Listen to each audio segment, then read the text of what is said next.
एका बाजूला तुम्ही मोठ्या स्वाभिमानाच्या गप्पा मारता, मग मला या प्रश्नाचं उत्तर द्या की हर्षवर्धन सपकाळांची तक्रार करण्याचं पत्र तुम्हाला सोनिया गांधींना का लिहावं लागलं? अहो, पत्र तर आपल्या पक्षप्रमुखांना लिहायचं असतं ना.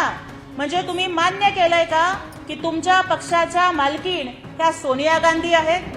हर्षवर्धन सपकाळांच्या सारखे काँग्रेस पक्षाचे प्रदेशाध्यक्ष जे आमदार नाहीयेत, जे खासदार नाहीयेत, जे लोकप्रतिनिधी नाहीयेत, ते या दोन भावांच्या एकत्र येण्यावरती आक्षेप घेत आहेत आणि संजय राऊत इतके मजबूर होत आहेत की त्यांना सोनिया गांधींना पत्र लिहावं लागतं की दोन भाई एकत्र येणार का नाही हे यांच्या सोनिया माई ठरवणार.